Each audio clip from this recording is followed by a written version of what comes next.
E aí, tudo bis? Nós estamos aqui hoje no nosso podcast de negócios para falar sobre regulatórios, assuntos legais, compliance, enfim, trazer um pouco mais desse universo de leis para o nosso negócio, para o nosso business, né, que a gente sabe que hoje em dia é tão importante.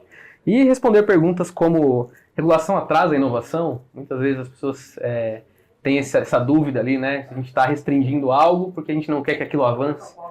Vamos ver como é que vai se desenvolver esse papo de agora em diante.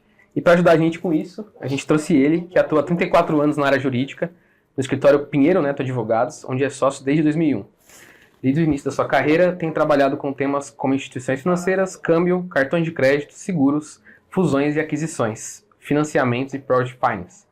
Nos últimos 9 anos, ampliou sua atuação para novas áreas, como meios eletrônicos de pagamento, criptomoedas e empresas fintech, incluindo plataformas P2P e B2P, funding via balanço patrimonial, exchange e remessaduras de bitcoins, crowdfunding e o uso da tecnologia blockchain em diversos setores.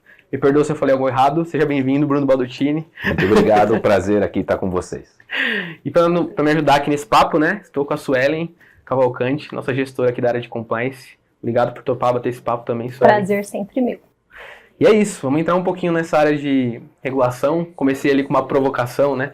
Se a regulamentação ali atrasa a inovação, né? Muitas vezes nas áreas aqui da empresa a gente brinca a respeito de: mas tem que olhar para compliance, isso aqui precisa passar para o compliance. Como é que você pode responder isso para a gente, Bruno? Eu acho que se a gente olhar um caso concreto para responder sua pergunta, em 2013, o Banco Central recebeu autorização do Congresso para regular os meios de pagamento. Até então, isso não era regulado. E como o mercado era concentrado no sistema bancário, toda a parte de pagamentos era tocada pelos bancos, que já tinham uma certa concentração. E aí o Banco Central decidiu regulamentar cartões de crédito, contas de pagamento ou e-wallet e a maquininha de querência. E essa regulação foi a primeira abertura do mercado. O que ele fez? Ele criou uma regra dizendo: olha, a partir de agora quem quiser emitir cartão, quem quiser dar a maquininha, o POS, e quem quiser oferecer conta de pagamento e wallet, você pode fazer isso sem qualquer autorização do Banco Central, e quando você alcançar uma determinada volumetria, você entra aqui com o pedido. Em outras palavras, a regulação, ela abriu o mercado, ela forçou a entrada de terceiros não bancários para criar competição. E aí, resultado disso, alguns anos depois, Nubank, BIS, PagSeguro, Mercado Pago, que mudaram o mercado. Então, acho que respondendo, a regulação, no geral, se ela for bem feita, ela ajuda, sim, o crescimento do mercado. Claro que você tem algum momento em que o excesso de regulação ele pode matar a inovação, porque eu vou criar uma série de barreiras e isso pode prejudicar. Então, o regulador, no caso aqui o Banco Central, né, e aí o Ministério do Trabalho, dependendo do assunto, né, ele tem que ter essa capacidade de achar o equilíbrio perfeito entre regular para proteger, criar sistemas, estruturas, mas ao mesmo tempo ele não pode matar a inovação. Então, como é que esse equilíbrio? Ele não é perfeito, né? O Banco Central, se você olhar agora as regras desde a época dos meios de pagamento até hoje, ele fez um movimento pendular. Pode tudo, entra. De repente, entrou todo mundo e aí, por exemplo, o mundo Pix, vários players não regulados podiam operar em Pix, só que começou a ter muita fraude. Aí o Banco Central falou: agora a gente tem que trazer para regulação esses pequenininhos porque a gente tem que ter controle. Então, a própria regra faz isso. Mas quanto ponho de regra? Porque eu também não posso matar uma inovação, não posso uma nova tecnologia que só seria possível numa fintech com a boa ideia, se estiver super regulada, ela não vai fazer. Ou se tiver um custo regulatório muito alto, ela não vai fazer. Então, essa é a dinâmica do negócio. Então, a resposta é, no geral, se a regulamentação é bem feita, ela ajuda, sim, o crescimento e a inovação. É isso aí. E a BIS, ela é exemplo disso, né? Exatamente. O Douglas, nosso CEO, ele tem um pensamento com relação à inovação muito forte, né? Ele é um cara disruptivo ali. E ele percebeu que para a BIS entrar no mercado, ser um player ali, atacante também junto ao mercado de multibenefício, de Bank as a Service, a BIS precisava estar envolvida com o Pix. A BIS precisava ter a regulamentação do PAT. A BIS, que antes nasceu como uma processadora, precisava se tornar uma instituição de pagamento para ofertar novos produtos. Então, foi algo da natureza, né, da BIS também, contar com a inovação atrelada ao regulatório. E a BIS se beneficiou dessa regra permissiva. Olha, eu quero entrar, a regra é mais fácil para mim, e eu quero, por exemplo, ter uma bandeira de cartão. Se fosse em outras épocas, ele não conseguiria entrar. Só que a regra do Bacen falou: olha, bandeira, você tem que aceitar, inclusive, esses players menores. Obrigou. Então você vê como a regulação permitiu o surgimento de soluções como a BIS. Muito legal. Entrando um pouco nessa área de... Vou atuar como um leigo aqui das coisas que eu ouço e a gente conversa, né, Su? Sim. Mas eu vejo também que a gente conversa muito sobre o apetite a risco, né? Sim. Quanto vale a pena, temos essa ideia aqui, quanto vale a pena essa vontade de fazer uma ideia dar certo versus o risco que eventualmente ela pode correr, né? Até onde a gente pode ter esse apetite para não ter fome demais, né, de repente, não passar ali o limite. Então, obviamente depende muito do perfil da empresa e dos riscos que querem se tomar, mas no geral, né, acho que tem alguns riscos que não são possíveis de ultrapassar, então risco criminal, risco de lavagem, são riscos que não são aceitos. Os outros são, a norma não é clara, mas qual seria a consequência do regulador? Ele vai mandar eu parar? Ele vai me dar uma multa? Ele vai tirar minha licença? Então essa análise de risco-benefício é caso a caso, né? Mas sem dúvida, a gente lá no escritório, na área regulatória, né, é uma área em que tem uma regra que você nunca ultrapassa. Essa operação tem um risco criminal? Esquece, nem se discute. Não, mas a chance de pegarem, não se discute a chance de pegar. O fato de existir o risco, você não pode calcular se vai ser pego ou não. É que se for pego, você destrói a empresa. Então esse risco não corre. Olha, eu estou fazendo isso, a regra não é clara, talvez o regulador não goste. Qual que seria a pior consequência? A pior consequência é uma multa, mas na prática acho que ele vai mandar parar. A gente está preparado para isso? Topamos? Topamos? Então tá bom, vamos em frente. É um pouco essa análise caso a caso e não tem uma fórmula mágica, e é justamente o pessoal de compliance, né, que ajuda muito a entender o risco, porque nós, né, somos os guardiões da regra. E aí o presidente da empresa, o cara de produto vai falar, tá, entendi, já tenho a informação suficiente, eu topo ou não topo correr esse risco. Então acho que é uma mistura aqui, né, de olha, que se depender só de advogado a gente não vai fazer nada, porque a gente vê risco em tudo, tá? A gente fica medroso. A gente comenta isso aqui, né, Su? Que tem que... É a colaboração, porque se depender, às vezes, só de quem regula, não pode nada. Exato. Nunca vai poder, né? Exato. Então esse equilíbrio entre o empreendedor e o jurídico é uma coisa legal. Ela é importante você ter, porque justamente é o outro lado da moeda, que o empreendedor fala, não, claro, vou fazer, tá todo mundo fazendo. Mas você sabia da consequência? Se você soubesse, você teria feito? Então essa informação ajuda o executivo a tomar a melhor decisão. Exato. E nesse mundo de Bank as a Services que a gente está indo, a regulação está chegando, né? Então a gente tem a consulta pública aí que está em andamento.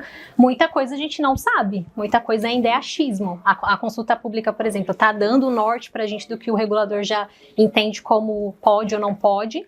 Mas ainda assim, às vezes a gente fica naquela zona cinzenta, né? Tem a questão da interpretação da norma e tem questões como o Bruno colocou, que se fere princípios criminais e tudo mais, não tem como. Mas é algo que a gente tenta praticar aqui na BIS, né? Então a gente sempre coloca na mesa os riscos, as consequências, e o apetite vai estar atrelado a isso. Frente à consequência, quanto que eu vou ter de retorno nesse investimento a risco que eu estou tomando, frente a uma multa que eu vou levar ali de um descumprimento, né? Óbvio que nem sempre, assim, o normal vai ser a gente querer ter esse apetite a risco sempre, porque também, às vezes, as coisas podem ficar insustentáveis, mas é algo que o próprio Banco Central determina, que você tenha claro qual que é o seu apetite a risco, porque é isso que vai te ajudar a trabalhar ali nos limites no dia a dia da companhia. Exatamente. Sobre essa consulta pública do Bacen, do que se sabe até agora, dá para calcular o que afeta as fintechs, os bancos? Então, assim, acho que a primeira coisa é interessante que não é tão comum, por exemplo, no mundo PAT, né? Que é o regulador, ele manda uma minuta de regra para comentários, que é muito legal, porque ele quer ouvir antes de tomar a decisão, justamente porque ele tem essa preocupação do quanto a regra vai gerar inovação ou quanto a regra pode matar a inovação, né? Então ele fez uma minuta de regra, olha, estou pensando em fazer isso, se eu fosse escrever hoje eu faria isto, o que vocês acham, né? E aí acho que algumas coisas chamam a atenção, né? E aí a Suelen está bastante envolvida nessa análise, né? Tem um grupo de empresas de BAS que estão justamente olhando e falando, tá, o que é razoável e o que não é razoável, o que afeta o modelo de negócios e não. Porque o regulador, o Banco Central, ele não está no dia a dia, ele não tem a visão da Suelen de falar isso não funciona na prática. E é por isso que é bom e é saudável fazer isso. E aí a regra, o conceito da regra é um conceito conhecido. Olha, uma empresa regulada pode ser contratada por uma empresa não regulada para que essa empresa não regulada ofereça serviços de conta, pagamento ou empréstimo. Só que o que a norma diz é, ok, é um white label, ou seja, eu vou oferecer, essa empresa não regulada vai oferecer, mas tem que ficar claro que quem de fato presta o serviço é a empresa regulada. Então essa é uma das características da regra. Olha, tem que ficar claro para o usuário final que vai consumir aquele produto de conta, pagamento ou empréstimo, que de fato é a BIS que está fazendo a operação, não é a empresa tomadora do serviço, aquela que contrata o serviço. Acho que é uma coisa. Segunda, aquela coisa que ele fala, olha, a empresa tomadora do serviço, ela não pode sair cobrando um monte de tarifa e taxa do usuário final. Quem cobra é a empresa regulada. Puxa, isso aqui já acende uma luz amarela. Por quê? Que muitos dos modelos de Bank as a Service, o tomador de serviço quer cobrar direto uma tarifa. Então isso afeta um pouco o business model? Afeta. Por quê? Porque se a instituição regulada cobra, recebe, tributa tudo e depois repassa, você vai ter um comprometimento de margem. Então, levamos esse assunto para o Banco Central. Eles falam outra coisa na regra, por exemplo, olha, o tomador de serviço tem que tomar o serviço de uma empresa regulada só para todos os serviços. A gente falou, não, peraí, não funciona. Porque eu quero escolher o serviço do banco X para fazer empréstimo e eu quero o serviço da BIS para ter conta. Não, você não pode, tem que pegar tudo de um só. Não faz sentido nenhum, você está me obrigando a fazer tudo num só, onde talvez não seja tão eficiente. Ou o preço do serviço de conta é melhor aqui do que do outro, então você não faz sentido. Então, de novo, tem que ser criticado essa regra, né? Esse ponto, Bruno, até é algo que me surge dúvida, porque o próprio Banco Central coloca a questão de continuidade de negócios. Exatamente. Que a gente tem que pulverizar um pouco o serviço, porque se ficar concentrado em um só e tem um problema, você vai ter problema em várias frentes de serviços. Exatamente. Ali, né? E aí, qual que é a sua visão sobre isso? Então, o Banco Central, quando ele escreveu, ele não pensou necessariamente nisso. E aí, nas várias conversas que nós tivemos com o Banco Central, ele me pareceu convencido de que realmente você deveria não deixar os ovos numa cesta só. Você deveria ter várias alternativas, que se um falha, você tem outros. Então, acho que esse conceito, provavelmente, o Banco Central vai concordar e vai mudar. Sim. Mas tem um monte de outras coisinhas, né, na regra, né? Tem um outro ponto que, assim, tá fazendo bastante barulho, porque IP normalmente tem um capital inferior, né? E aí eles estão colocando que para instituições que forem ser provedoras de base, tem que ter um incremento de capital também, né? Então, exatamente. Que na consulta teve bastante comentário sobre isso. Exatamente, que esse é um conceito mais para banco. O banco, ele tem um conceito que quanto mais você empresta, mais capital você tem que ter. Por quê? Porque se o cliente defaultar, você tem mais capital para cobrir o default daquele cliente. Numa prestação de serviço, ele está dizendo o mesmo conceito. Olha, se você trouxer mais clientes, você tem que ter mais capital. Mas por quê? Eu não estou emprestando, né? Então, e aí você pode prejudicar uma empresa que tem menos capital, mas tem muita tecnologia e pode fazer serviço inovador, e você está fechando, colocando que só tem muito capital. Então, só os grandes que têm menos tecnologia e menos inovação, não é contrário isso? Então, esse é um outro ponto interessante, até indo no link da inovação e regulação, né? Exatamente. O outro ponto também que está sendo bastante discutido com relação ali papéis e responsabilidades, que eu acho que a consulta veio muito para isso, né? A regulação está muito sobre isso. E aí também algo que me gera dúvida muitos modelos que estão chegando, com a BIS inclusive ali, né, de clientes que não são autorizados, mas acaba tendo uma estrutura ali, um pouco de governança, então tem um onboarding, tem um aplicativo do lado deles, aí estão contratando só as APIs de Bank as a Services aqui com a BIS, e aí fala, então eu quero usar meu onboarding próprio, né, e aí a gente começa a se deparar nos dilemas ali, porque para o Banco Central a responsável é a BIS, né, então o que a gente faz? Exatamente, isso é uma coisa, isso envolve inclusive aquele conceito que acabou tendo alguns escândalos em alguns bancos, né, que provinham essa solução de conta. Então, o tomador do serviço abre uma conta e dentro dessa conta ele tem os seus clientes. E o conceito de alguns lugares era, olha, você, regulado BIS, você me conhece, tomador do serviço, mas eu não quero que você tenha acesso a esse usuário final. Você não pode. E alguns bancos fizeram. E aí tiveram um escândalo que um desses usuários finais tinha uma ligação com o PCC. E aí quem é responsável? E aí o Banco Central, inclusive essa regra de BAS, ela ia sair mais para frente. Quando teve esse problema, que apareceu nos jornais, o Banco Central acelerou essa consulta pública e um dos pontos dessa regra, como diz bem a Sueli, é quem é responsável? E daí o Banco Central falou, o responsável é a regulada. E a regulada tem a obrigação de saber quem é o tomador e tem a obrigação de saber quem é o cliente final. E quem é que vai fazer a análise desse cliente final deveria ser a BIS, não o tomador, porque o tomador não tem regulamentação. Se eu for punir alguém, eu não tenho capacidade de punir o tomador, que nem regulado é. Eu só posso a BIS. Então, toda a responsabilidade deveria ficar para a empresa regulada. E aí, de novo, fala, puxa, mas aí é uma questão comercial, porque este cliente pode falar, não, então eu não vou fazer com você, porque eu quero proteger meu cliente, eu não quero que você saiba. Aí, por outro lado, vem o Banco Central e fala, sim, mas e se vier o cara do PCC? O que você vai fazer? E se estiver fazendo uma lavagem de dinheiro na sua infraestrutura e você não viu? Então ele tem esse ponto que ele aparentemente acho que não vai abrir mão. Ele vai insistir e falar, não, você tem que ter, eu conheço o seu cliente do tomador e de todos os clientes que vão entrar e vão participar e vão usar o serviço. Você tocou num assunto que a gente tem escutado muito, né? Fintechs do PCC. E aí eu brinco que, infelizmente, o crime organizado é organizado mesmo. Bruno, como que as IPs, né, as instituições conseguem se preparar? Porque é quase uma sensação de um frango cercado ali, né? A forma como o crime organizado está se inserindo no sistema financeiro, né? Acho que assim, acho que tem que ficar claro, né? O crime sempre vai existir, a fraude sempre vai existir, ela vai estar sempre na frente das regras. É um conceito. O fraudador, ele sempre acha uma brecha. O que o Banco Central quer é que a empresa regulada ela tenha estruturas e sistemas que tentem minimizar essa fraude, minimizar esse risco. E se detectado, ele haja de forma rápida para evitar a continuidade. E não falar, eu não vou olhar, não é um problema meu. Então acho que esse conceito, então acho que isso tem que ficar muito claro, né? O pessoal de compliance do Banco Central fala, olha, sempre vai ter fraude, é inerente ao ser humano, ele sempre vai burlar o sistema. Você tem que criar uma estrutura que consiga detectar isso o mais rápido possível e você possa agir. Então, acho que a mensagem é criar estruturas, manuais, regras muito claras e procedimentos. Detectou um problema? Eu vou agir rapidamente e evitar que isso continue.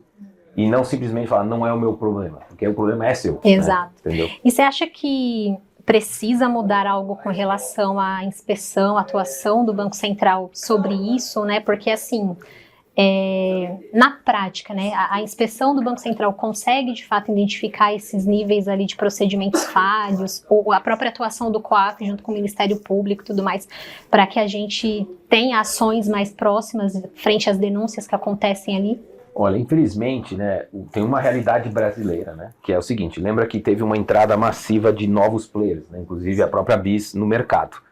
E o corpo de trabalho do Banco Central, os funcionários, é sempre o mesmo. E, aliás, piorando, porque as pessoas vão se aposentando e não foram abertas vagas novas para concurso público.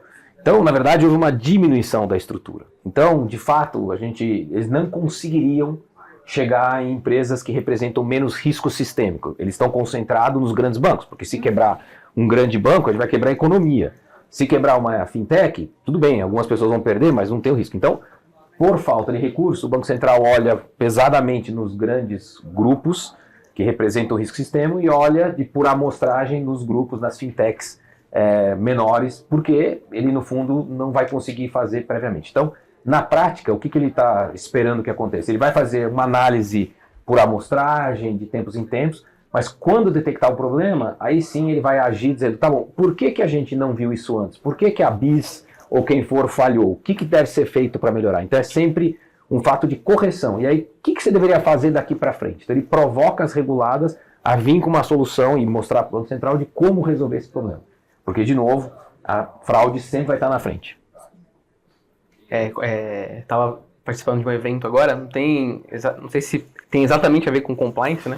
Mas eles estavam falando sobre esse Know Your Client, como as pessoas estão fazendo para burlar agora. Desde deepfake, máscara, enfim, o que eles trouxeram para nós foi que para cada uma solução que a gente traz de inovação quanto nível de segurança, tem 2, 3 surgindo para burlar esse sistema, né? Exatamente. Nesse caso, assim, como que funciona essa penalização? Porque é sempre alguém ali na ponta tentando burlar. Aí, às vezes, a gente é pego em uma situação a qual a gente nem está preparado. O próprio, talvez, seja até novo até para quem regula aquele problema, né? Nesse caso, como interpretar uma situação dessa? Então, o que o Banco Central quer é que você tenha a melhor estrutura possível disponível. Então, para o risco, e aí, a melhor estrutura possível para o seu modelo de negócio, o tipo de transação que você opera, o tipo de cliente que você opera. Então, ele chama de Risk-Based Approach, né, que é visualização do caso concreto que leva em consideração todos esses fatores. Então, vou falar o seguinte, não, eu só recebo dinheiro de uma conta corrente, do mesma titularidade, de um cara de um banco de primeira linha. Puxa, o risco de fraude é menor. Não, eu aceito dinheiro de uma fintech ou em caixa para fazer, puxa. Então, para esse segundo caso, eu tenho que ter uma estrutura muito mais parruda, porque o risco de fraude é maior, enquanto que aqui o risco é menor. Então, é risco baseado nas características. Então, quando o Banco Central olha e fala, puxa, mas aconteceu essa fraude, o teu sistema era o melhor possível com base nesse risk-based approach? Se a resposta for sim, você não é punido. Você é, na verdade, direcionado para o que você vai fazer para melhorar o seu sistema, para arrumar. Agora, por outro lado, você deu aquela economizada não usou o compliance, pegou o sisteminha mais vagabundo que tinha e fez um negócio só para inglês ver, aí você vai ser punido. E as punições do Banco Central vão desde uma advertência até uma multa contra a empresa, multa contra os executivos da empresa, até o pedido de intervenção, fechar a empresa regulada. Então esse temor que ele gera faz com que a empresa tenha que ter estruturas adequadas. Mas quanto é adequado? Vai depender do caso, vai depender da estrutura, do modelo de negócio, que tem que ser o tempo inteiro reanalisado. Então não tem uma resposta fácil. Não tem uma resposta fácil, né? Talvez seja por isso que, por exemplo, quando a gente olha para a economia americana, a gente vê que lá existem muito mais bancos, né? Em questão de número. E no Brasil, quando a gente olha, é um número bem menor ali em quantidade.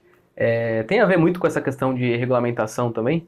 Então, não. Ali tem uma questão histórica, que o regulador bancário, ele tem um regulador federal, ou 2 reguladores federais, mas a regulação bancária ela é estadual. Então, você tem vários bancos regionais ou estaduais, pequenininhos, muito pequenininhos, que são regulados só pela autoridade do Estado. E lá a federação é muito forte, então, de fato, era um banco que só funcionava para aquela comunidade, são bancos de comunidade, né? Coisa que no Brasil, a gente só tem um regulador, que é o Banco Central, e esse conceito de regulação por Estado não existe tão forte. Lá o conceito de federação, até historicamente, na história dos Estados Unidos, ele é extremamente forte. Enquanto que no Brasil, que é uma federação, esse conceito de ter cada estado o seu banquinho, ele não é uma coisa existente. Então é uma questão histórica um pouco que explica isso. Mas, de fato, a regulação brasileira, ela é muito melhor, não é mais dura, ela é muito melhor do que a regulação americana. Tanto que se você fizer uma comparação de um banco pequeno americano regional, os bancos brasileiros dão de 10-0. Toda essa a própria existência da BIS, a solução que lá nos Estados Unidos não tem. E aí também esbarra com outro fator, que é o fator social. Lá é a cultura de pôr o cheque no correio e mandar pagar a conta. O brasileiro, ou guardar dinheiro e você pagar em dinheiro. No Brasil, por outros motivos, assalto, perigo, pelo brasileiro ser um tipo de sociedade muito mais dinâmica e muito mais ligada, ela é muito mais relacionada a atividades digitais. Então tudo isso é um conjunto de fatores, né, que influencia. Então aqui é 100% digitalizado, o Pix é um sucesso. As pessoas não vão no banco, não sei se você vai alguma vez no banco, eu não vou há uns 15 anos no banco. Né? Então é uma questão cultural. Quando eu morava lá, eu punha o cheque no correio, que ia ser pago daqui a 2 semanas. Eu falei, como assim? Eu tenho que pagar amanhã, não vai ter multa. Não, ali... Então acho que é um conjunto de coisas que explica por que é diferente, tem mais bancos, né? São um conjunto de fatores mesmo.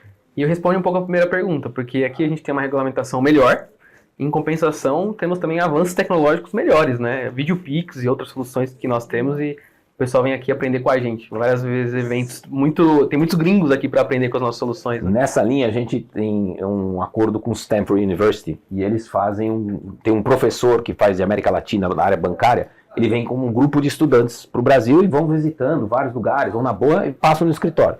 E aí pediram para dar uma aula sobre Pix. O que é o Pix? Né? Como é que funciona o Pix? Tal, né? E os estudantes americanos, nossa, que interessante. É uma estrutura do governo, detida pelo Banco Central, funciona assim e tal. Aí um estudante falou assim, nossa, que interessante, né? Só que nos Estados Unidos não funcionaria nunca. Mas por que não? É porque a gente não confia no Estado. A gente não quer que o Estado veja o que eu estou fazendo com o meu dinheiro. E aí você fala, não, aqui é o contrário, eu confio no Estado. Né? Então você vê como a cultura, que é um pouco ligada à história do país, que é naquele país você não confia no governo, cada estado se protege e o governo só tem as grandes questões. E aqui é o contrário, nós olhamos o Banco Central, ele faz tudo e a gente confia muito mais no Banco Central. Então você vê como isso tem uma grandíssima influência na regulação. Questão cultural, né? Interessante. Bom, vamos entrar num assunto um pouco polêmico agora, né, Su? Falar um pouquinho de bet. A gente tem acompanhado um pouco de perto, né, como é que são a regulação dessas bets. Acho que a primeira pergunta que fica é, a bet hoje, com as regulamentações que aconteceram, ela é uma fintech, assim, por essência? Então, não. Ela é o seguinte, a bet até, então vamos só primeiro explicar um pouco o conceito, né? Você tem 3 tipos de jogos. Você tem jogos de azar. O que é o jogo de azar? É aquele em que a sorte é o fator preponderante. Então você vai jogar aquela roleta lá com a bolinha.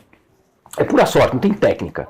Ou blackjack. Você pode até fazer contagem de carta, mas tem que ter sorte. Então, este é um jogo de azar. Este jogo, ele é proibido no Brasil. Contravenção penal, você não pode fazer. Aí tem o segundo tipo de jogo, que é o jogo de habilidade. É aquele em que a habilidade é o fator preponderante. A sorte pode até ter, mas o fator preponderante é a sua habilidade. Pôquer. Pôquer você tem que ser bom. Tem que ter um pouquinho de sorte? Tem, mas o grosso é porque você é bom. Então, pôquer, o truco, sei lá, esses jogos, eles são habilidade. Esses jogos não são proibidos e nem regulados. E aí tem as apostas por cota fixa. Isto foi regulado. Então é este tipo de jogo, que é aquele jogo em que você tem o fator sorte, mas você sabe quanto você vai ganhar, porque tem uma cota fixa. Então você tem. E este tipo de jogo foi regulado para dizer o seguinte: primeiro, isso só existia no exterior. Todos esses jogos de azar e jogos de cota fixa existem no exterior, nunca no Brasil, sempre foi assim. E aí eles falaram o seguinte: este tipo de jogo, primeiro, só pode ser desenvolvido por uma empresa no Brasil. Então se tem lá fora, você tem que constituir uma limitada aqui, uma empresa aqui. Segundo, você tem que pagar e pegar uma concessão com o Ministério da Fazenda, na Secretaria de Apostas do Ministério da Fazenda. Você paga um dinheiro, inclusive. E a partir daí, você tem uma série de regras que passam a ser seguidas.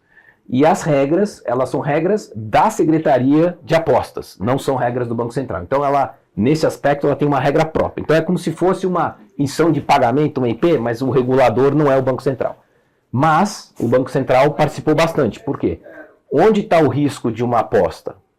Esquentar dinheiro, lavagem de dinheiro. Então, toda a regra de pagamentos foi feita pelo Banco Central, que foi utilizada pela Secretaria. O que diz essa regra? Primeiro, além dessa empresa estar aqui no Brasil, qualquer pagamento do apostador só pode vir da conta corrente ou de uma conta de pagamento que ele tem em nome dele para a empresa que oferece a aposta. Então, primeira coisa. Então, mandar um dinheiro para o intermediário que coleta, não pode. Segundo, você não pode pagar uma aposta com cash, porque cash, eu posso estar esquentando o dinheiro. Você não pode pagar com cartão de crédito. Por que isso? Porque tem um negócio chamado ludopatia. Ludopatia é uma doença do vício do jogo. Então é o seguinte: eu acho que eu vou ganhar, vou colocar de novo, acho que eu vou ganhar. Aí acaba todo o teu dinheiro. Aí você pega emprestado porque você acha que você vai ganhar. É uma doença. O cartão de crédito permitiria isso. Fala, não, vou pegar um crédito para continuar jogando porque eu vou ganhar agora, vai dar certo. E o cara se quebra. Então, instrumentos que dão crédito proibido, você não pode fazer isso.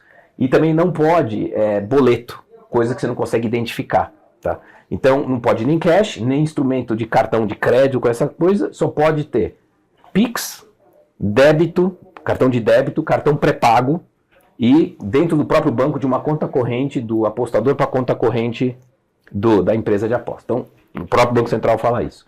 Aí fala o seguinte: outra coisa, essa empresa de aposta, quando ela recebe este dinheiro, ela tem que abrir uma subconta. E esse dinheiro aqui é protegido, o patrimônio é protegido, é excluído da empresa de aposta. Se a empresa de aposta quebrar, esse dinheiro não pertence à empresa de aposta. Tanto que se tiver um processo trabalhista contra a empresa de aposta, esse dinheiro não pode ser afetado. Ele criou uma lei específica para isso. E além do mais, no final de cada dia ele tem que pegar todo o saldo de dinheiro de cliente, comprar título do governo, e no dia seguinte ele vende e coloca de volta o dinheiro à disposição. É como a salvaguarda, né? Exatamente, é como a salvaguarda. Então, por isso que teve uma influência bem grande do Banco Central.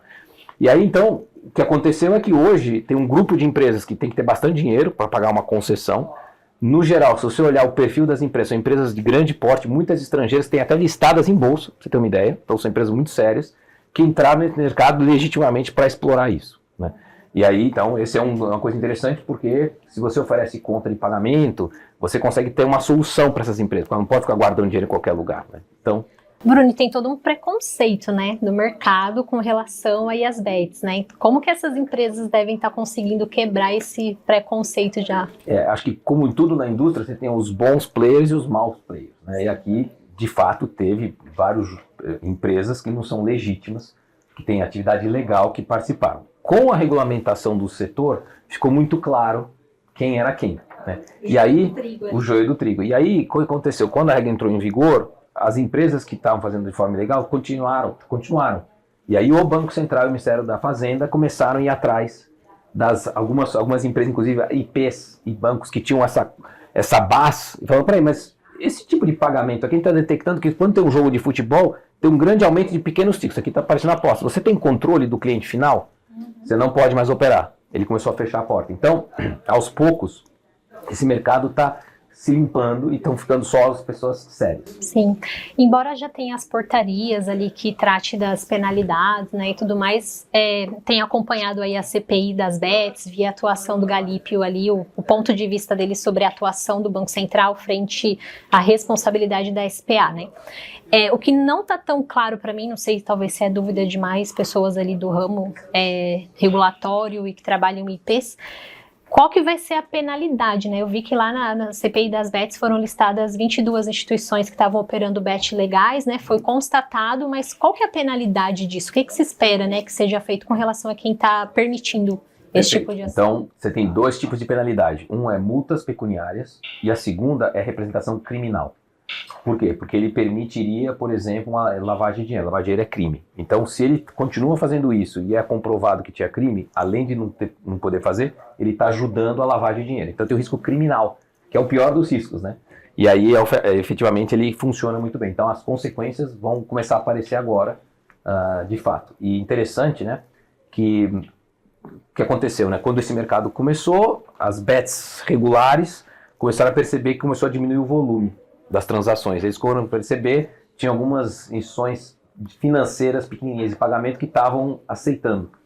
E aí a SPA, que não regula em tese bancos, ela tem uma interpretação que ela pode punir o banco sim. E avisou o Banco Central, olha, detectou o problema. Aí o Banco Central falou, escuta, teus controles internos de lavagem estão funcionando? Porque recebi uma notificação da SPA dizendo que você está permitindo algo que é proibido. Você não pode permitir uma atividade proibida. Me prove que teu sistema é bom. E aí o Banco Central começou a apertar todo mundo. Então agora vão ter consequências. E aí pode ter uma penalização do próprio Banco Central. Duas penalizações. Da SPA e do Banco Central. Então agora ficou pior ainda. Quer dizer, tem dois reguladores, antes só tinha um. Pois é. Interessante, né?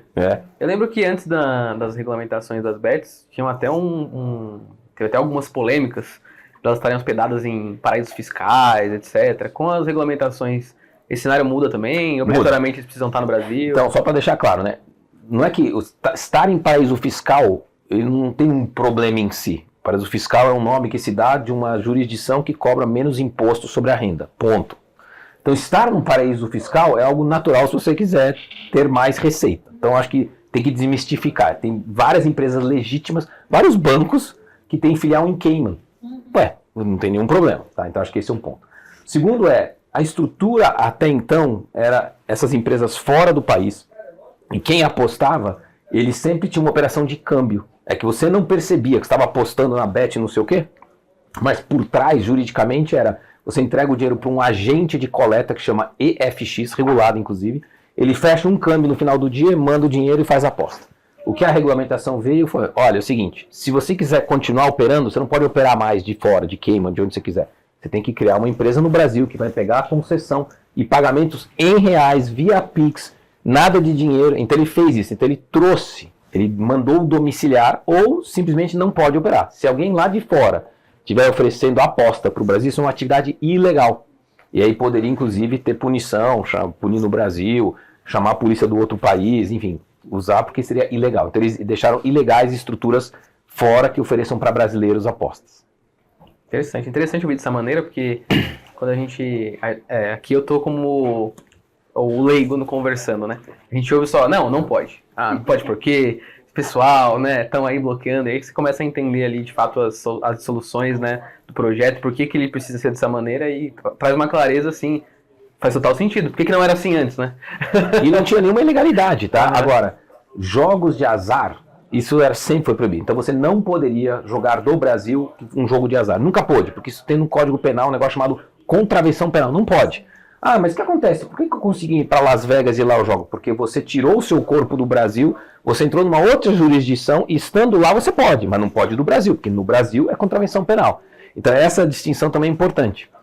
Entendi. Então você pode jogar em Las Vegas, tá? Pode jogar em Las Vegas? Pode ir para Las Vegas. Obrigado. Lá não é crime. Não é crime.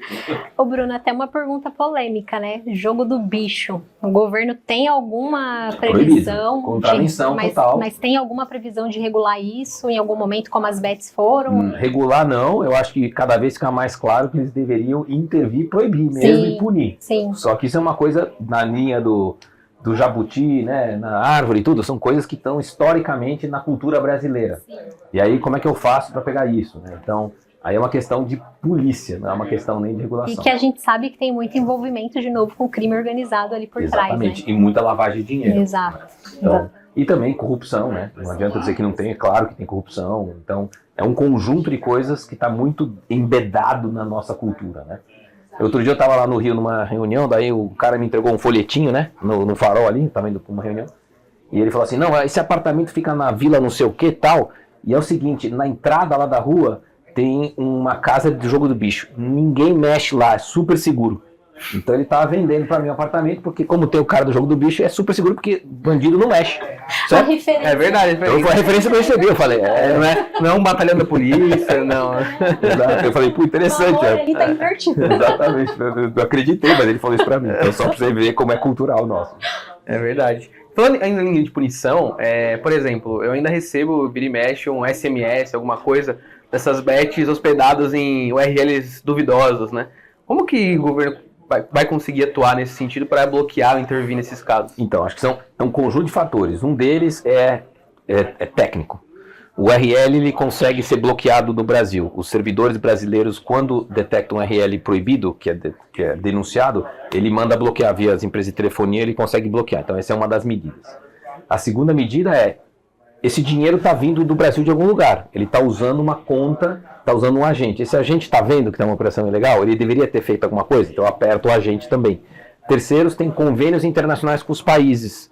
Então, se tiver um convênio que ele pensa, olha, tem uma empresa ilegal fazendo ilegalidade no Brasil, você tem que atuar. Eles usariam a polícia lá. Então, um conjunto de coisas que tem que ser feito. Então, é isso que está acontecendo agora. Mas o mercado é muito novo, né? Então, o que aconteceu? Regulamentaram, começou a ter desvio de função, aí o Banco Central e a SPA começaram a agir, vão ter as primeiras punições, aí vão pegar alguém para pendurar mesmo, e aí isso vai servir de exemplo, opa, temos que tomar cuidado e tal. Então, é um processo. Tem que dar o tempo para o processo maturar. Bruno, não sei se você acompanhou os casos ali. Inclusive, tiveram 2 brasileiros que foram sequestrados em Mianmar, né, para tráfico humano ali. E uma das operações que entenderam que estava acontecendo ali era de bets ilegais que traficavam pessoas.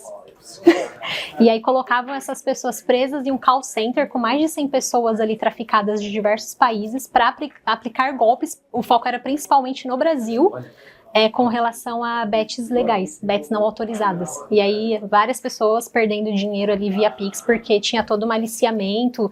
Então, às vezes esses SMS que a gente fica recebendo, porque tem muitos casos, né, de ficar recebendo SMS ali de você tem R$700, resgate agora. Hora do coelho, do tubarão, tipo. não sei do quê. E esse caso eu vi, porque tem um canal que eu acompanho, chama Sobrevivendo na Turquia, é uma ativista que ela trata sobre direitos humanos e principalmente sobre tráfico humano, né? E aí essas pessoas foram lá, conseguiram ser resgatadas, deram um depoimento, mas é onde a gente vê onde o crime chega, né? Porque não é só uma questão de já é ruim, mas tá roubando as pessoas ali, aplicando golpes via Pix, mas tem inclusive envolvimento com tráfico humano. Que coisa, né? Você vê como tudo, né? A criminalidade... Conecta, né? Exatamente, E de novo, né, gente? Aqui tem um problema no bet, né? Que é uma questão meio psicológica. Você, que é ligada à ludopatia, né? Você sempre acha que na próxima você vai. E aí você recebe aquele joguinho do tigrinho e tal, e você sabe que não pode, mas putz, eu acho que agora eu vou conseguir.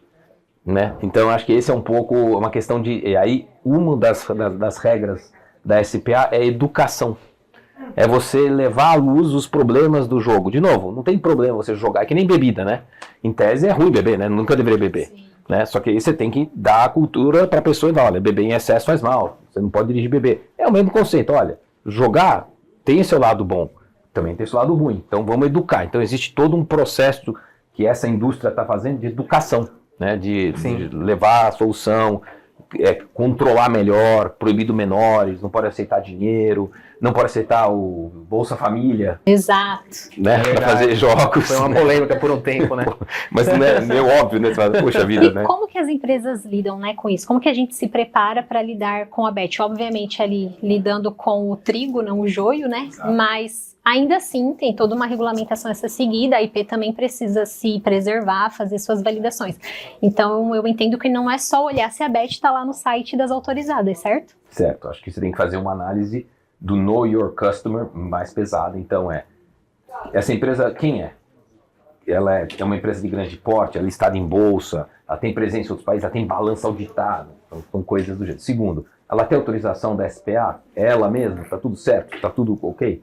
Terceiro, eu vou ter que abrir as várias contas, né? A conta do apostador, a conta da empresa, a conta gráfica que ele separa, então tem controles. E aí é uma análise caso a caso. Lógico, as grandes empresas com nome conhecido são os clientes ideais, porque eles são sérios, eles já operam em várias jurisdições, não tem problema.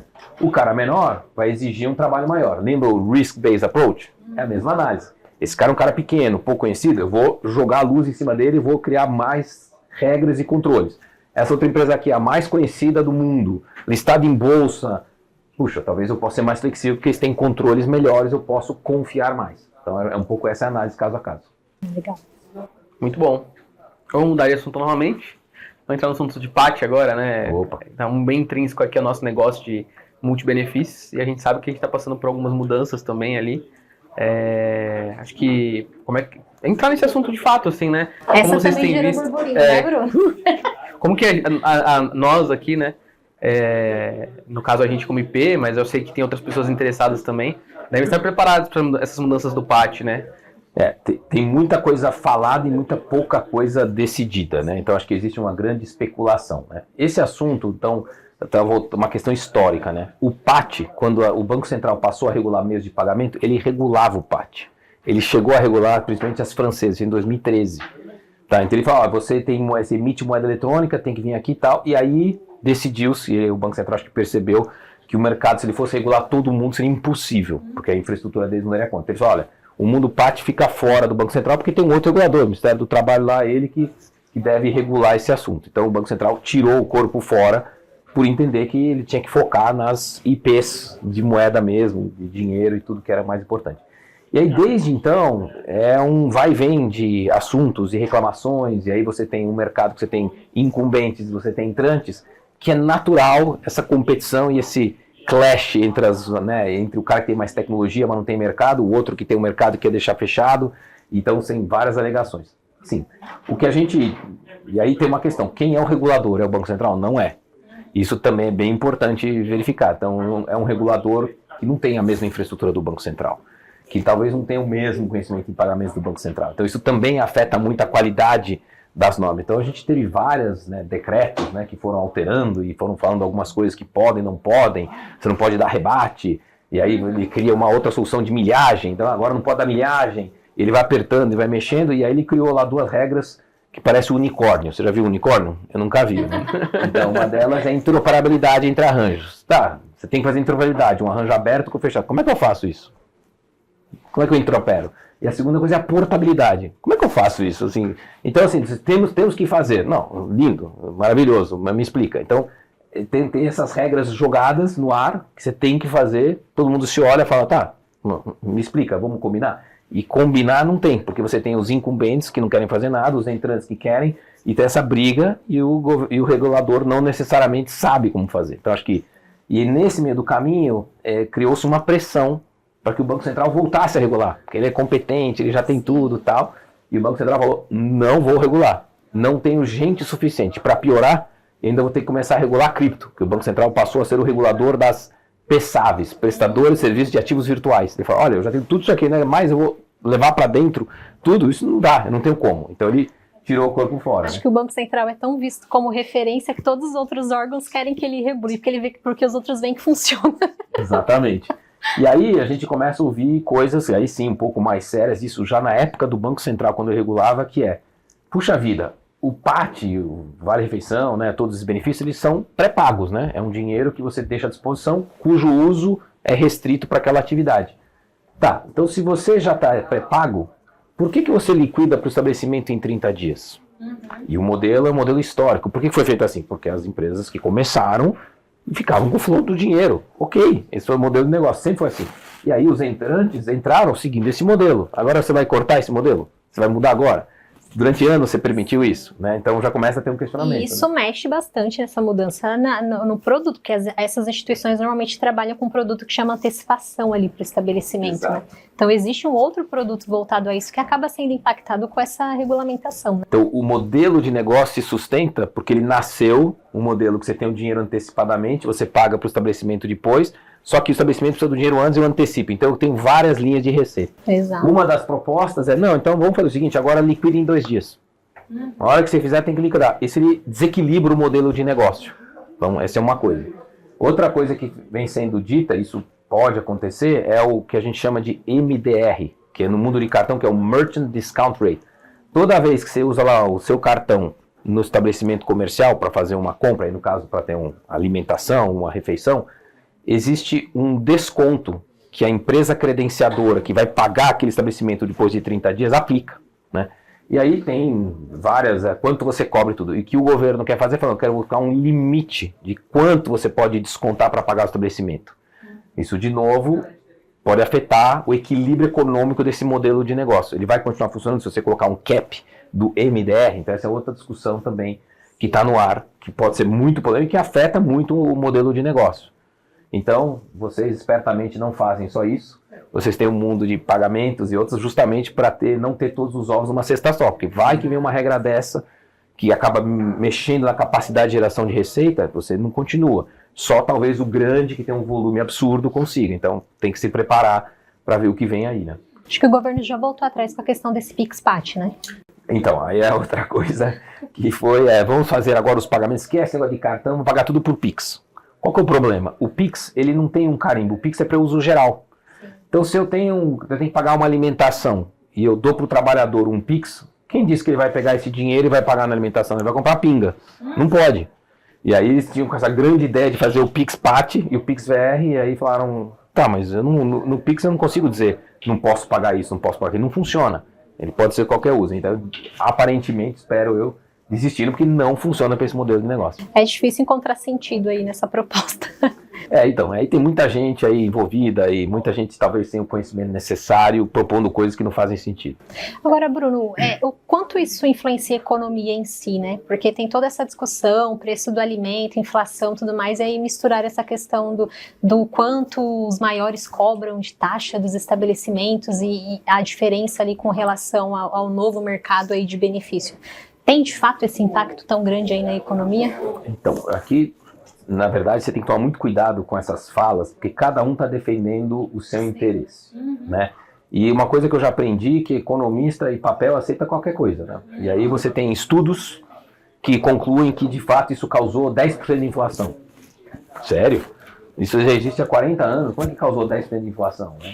Ou isso prejudicou o estabelecimento em tanto. Então, o que a gente percebe é que falta alguém isento que possa fazer uma análise econômica isenta e falar, olha, de fato o impacto é esse, o impacto é aquele, talvez vão melhorar aqui. Agora, qualquer coisa na vida que você vai lá e dá um 180 graus, você vai ter uma consequência danosa. Então, acho que a recomendação e o Banco Central faz isso muito bem, né? Ele vai mudar uma regra, ele cria um período para você implementar a nova regra. Ele faz estudos econômicos independentes e fala, olha, vamos chegar lá daqui a 5 anos. Ok. Uma mudança assim agora é o seguinte, tá? O MDR é 1,5. Você não pode fazer isso. Quantas empresas não vão se sustentar, né? E vai ser muito pior, porque você vai tirar um benefício do trabalhador. É o contrário do que está Sim, é um regresso fazer. Acaba, né? É um regresso.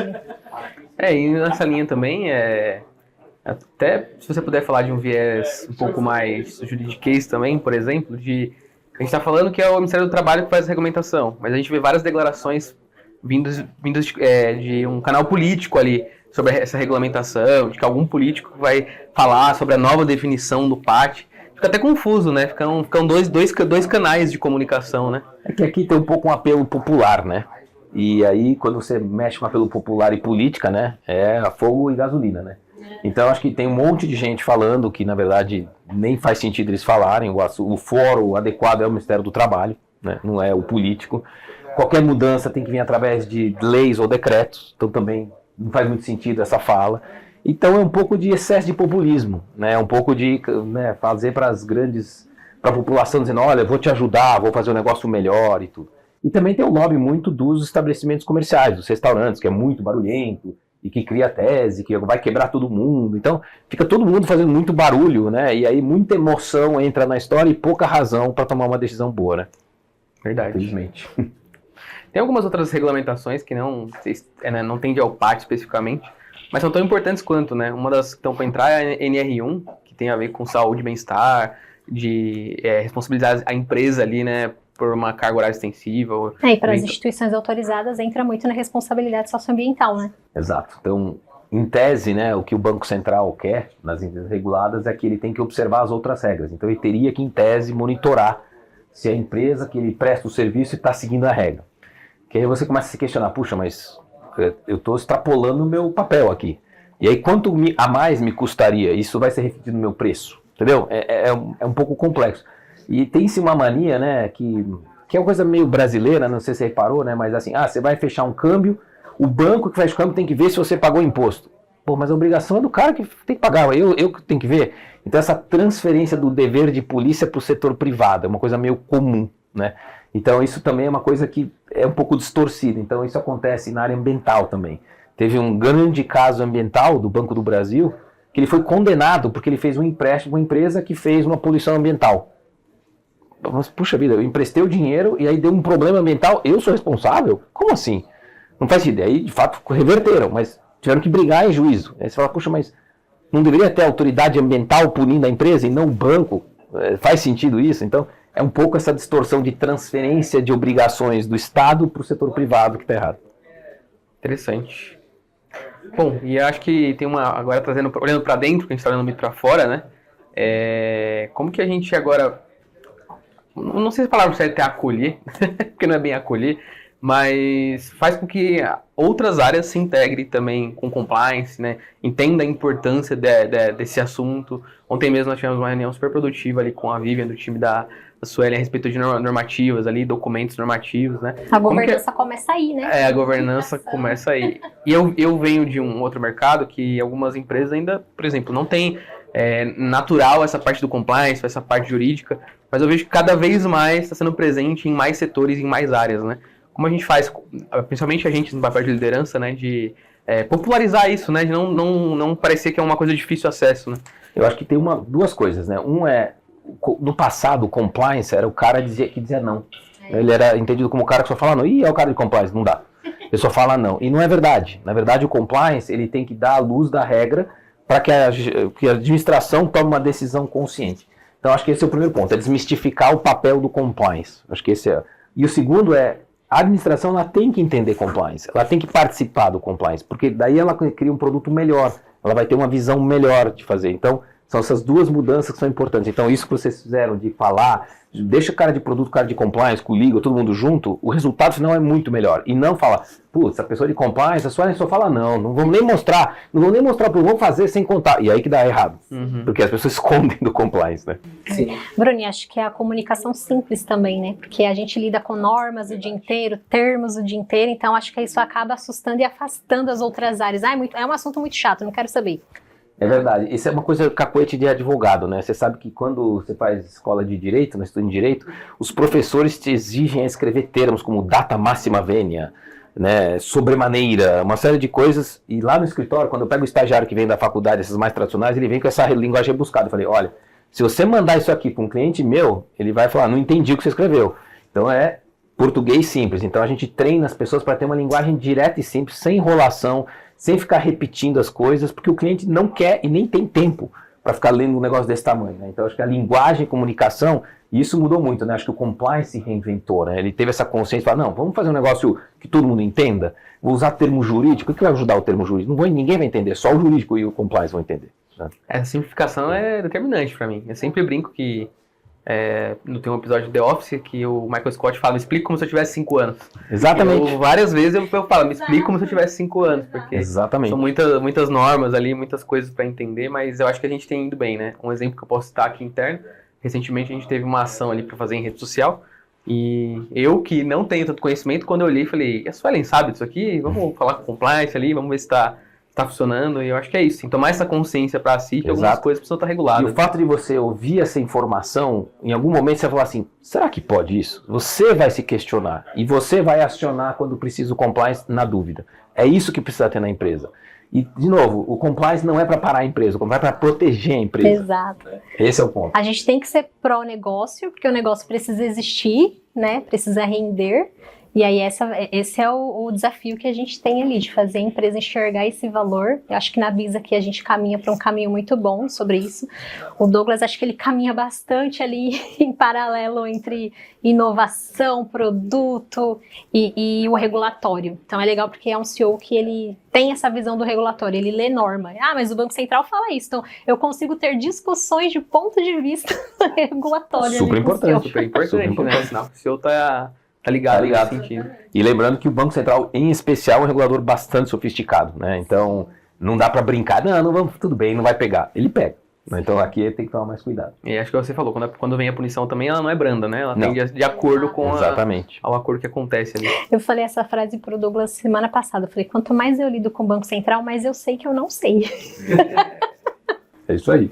São várias definições, várias coisas para ver. Recentemente a gente tem que fazer um trabalho com o Pix ali também, né? Sempre vai ter alguma coisa que é a primeira vez, né, Bruno? Sem dúvida, mas faz parte. E é por isso que é legal trabalhar nessa área, sempre inovando, né? E aí é engraçado, né, que você falou ali apesar de não ter... Algumas pessoas terem aposentado e não ter renovado os funcionários do Banco Central na mesma proporção, o Pix, a gente está trabalhando, a gente faz, chega uma... Não, agora é Pix por aproximação. Aí agora a gente começa a ler, começa a entender. Quando faz uma fase, não, agora tem outra... É difícil de acompanhar, É difícil de acompanhar, Quanta normativa relacionada ao Pix. E lá no escritório é uma loucura, a quantidade de normas, a gente tem que saber todas, né? Então a gente tem uma equipe de 50 advogados dedicados, treinamento semanal, leitura de tudo todo dia, é uma loucura. E assim, eu fico imaginando o legal compliance, que tem uma estrutura dentro da empresa, ele não tem tempo para fazer isso, né? Então, assim, é uma loucura, é o tempo inteiro. E é uma regulação sofisticada, não é assim, ali já entendi, não é, né? Então, e vem um pacote de tecnologia também, né? Que esse é outro ponto, que a empresa tem que estar preparada para conseguir cumprir.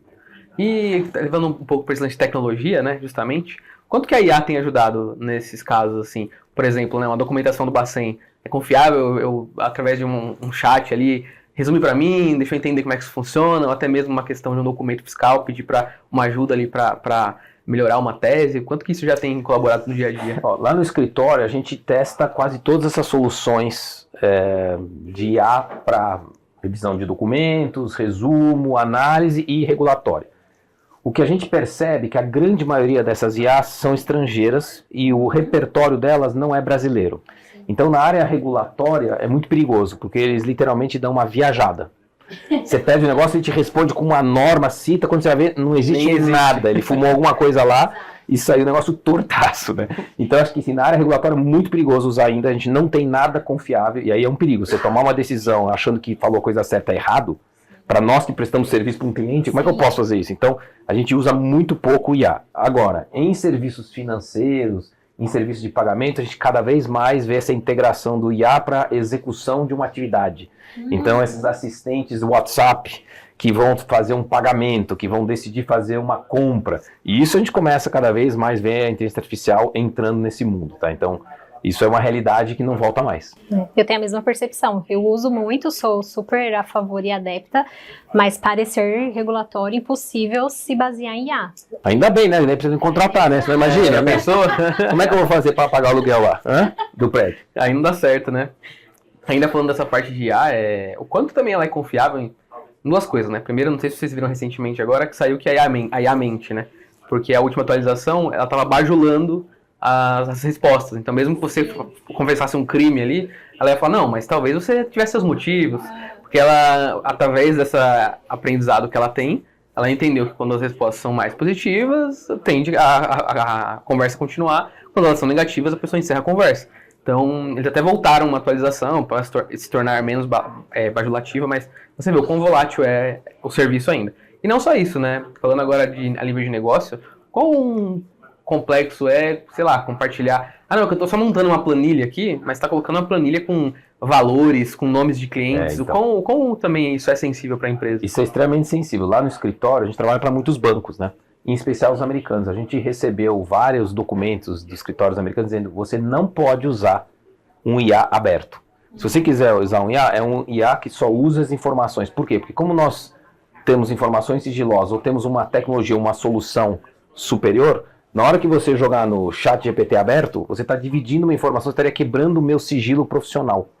Então você é proibido. Então, para escritórios de advocacia é muito complexo fazer isso e usar em IAs abertas. Então a gente tem IAs fechados, que usam só a nossa base de dados, que não pode conversar com o resto do mundo.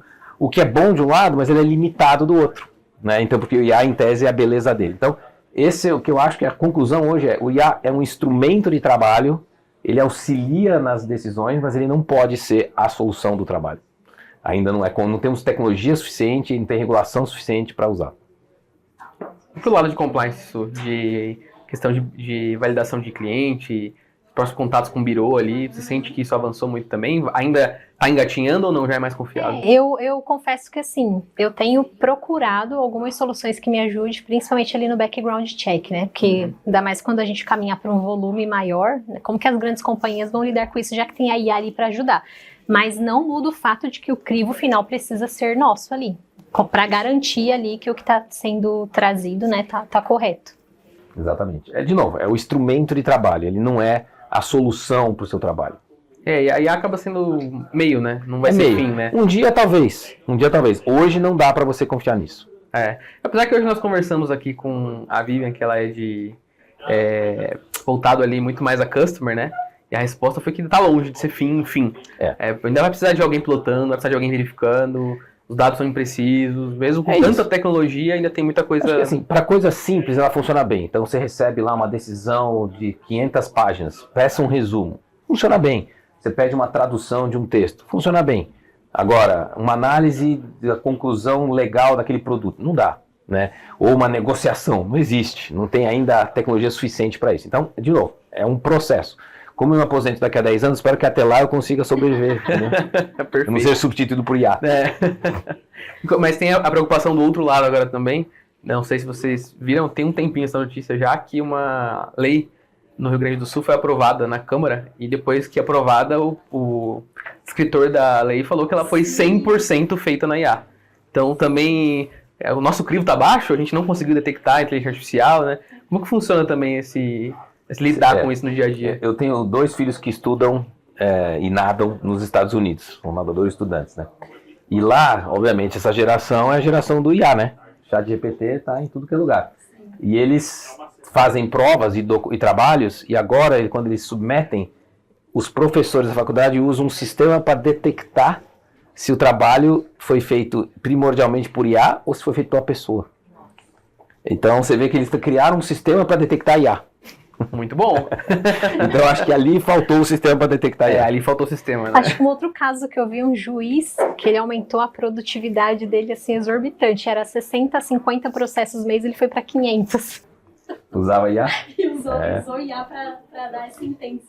Então, se for algo que melhora a produtividade, mas mesmo assim a pessoa, ok, acho que é justo. Mas o pior é que nesse caso ele agora está sendo investigado. Porque... Mas se ele de fato decidiu alguma coisa, se ele decidiu corretamente. Pois Senão você coloca a IA para trabalhar para você e não tem atitude. Essa vai para casa. Então vai para casa. Trabalha aí que eu vou ficar aqui. Exatamente. Muito bom. Ô Bruno, acho que a gente vai caminhando para o fim, mas acho que de perguntas assim, principais para você fica... Nesse mundo aí de negócios, tem alguma dicas práticas que você dá, acho que principalmente ali para liderança, principais cuidados, qual que é o seu ponto de vista do momento atual, principalmente do nosso meio aqui de fintech, né? E quais as principais preocupações? Acho que assim, toda liderança deveria entender um pouco mais regulação.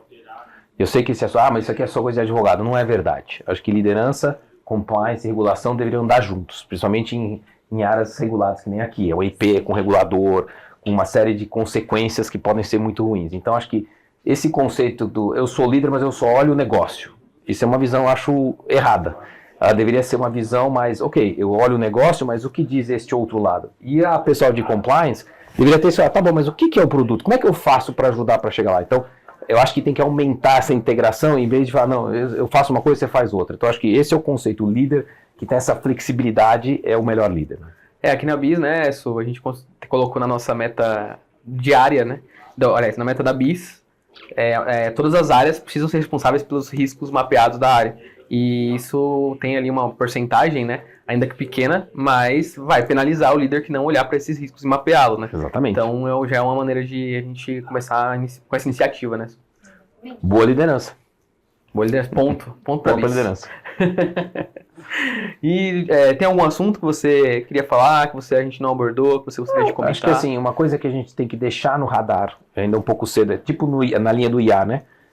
o Banco Central vai passar a regular os prestadores de serviços de ativos virtuais. Né? Então, quem emite um cripto, quem negocia o cripto, quem intermedia o cripto, quem guarda o cripto, vai passar a ser regulado e vão ser empresas chamadas PSAVs, né? Prestadores de serviços de ativos virtuais. O que isso importa para nós? Hoje nada, mas qual que é o ponto? Quando você tem uma indústria toda regulada que trata de cripto, o próximo passo é uma integração do cripto aos métodos tradicionais de pagamento. Então, uma coisa que a gente tem que estar preparado para aceitar é que no futuro eu não vou ter dinheiro no meu cartão pré-pago, mas eu vou ter um cripto. Por que não usar o criptopagamento? Eu vou ter essa integração, né? Então esse é um próximo passo que eu olharia, porque a próxima onda é essa integração, e isso vai mudar bastante quando essa área passa a ser regulada, porque daí eu tenho players regulados, eu posso aceitar aquele meio de pagamento. Então é algo que eu deixaria muito no radar, essa integração de mundo fiat e o mundo não fiat, né? Interessante. Nossa, e eu conheço alguns amigos que têm cripto.